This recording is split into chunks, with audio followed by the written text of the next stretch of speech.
I know most SME owners or founders are saying, okay, you want us to go corporate governance.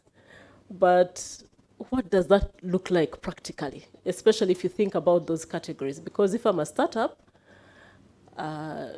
do I have to go full executive board? Can I start with an advisory board?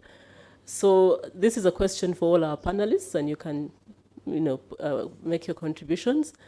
Just help us in the room and our community online to understand practically what does corporate governance look like for someone who is running or who owns an SME, and they really now want to go this route of corporate governance in no particular order.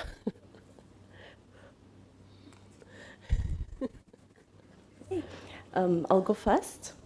I think I'll just like to also probably define corporate governance in a very simple way. I think it kind of refers to structures and processes by which a business is controlled and directed. Like Jackie has rightfully said, there are different stages, growth stages of any enterprise. And when we look, for example, at a startup, usually a startup will have its founder, and that founder will be heavily involved in every aspect of the business.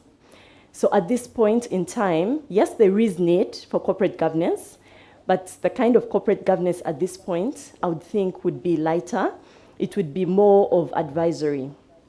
So it would probably take the form of an advisory board. In some cases, you could have advisors that you engage with that give you information that you then use to make informed decisions and be able to grow. But every business at whatever stage does need someone who, from the outside, who brings expertise into the business. So as the business grows, this owner or CEO, if for example it's not an owner-run business, will not be able to get fully involved with every aspect of the business. So at this point, they start to recruit staff. They probably start with a finance person, they're moving on to the HR, they're moving on to different roles.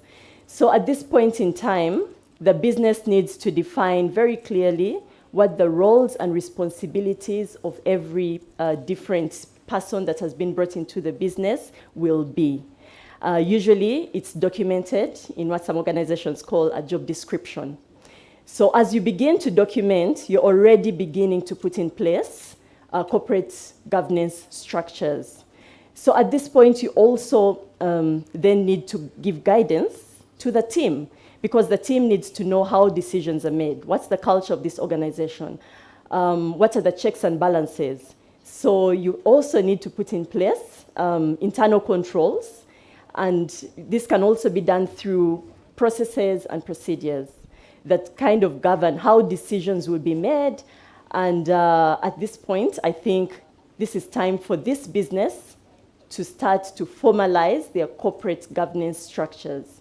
It's time for them to have a board, because we now need to also be thinking about how you're going to grow beyond where you currently are.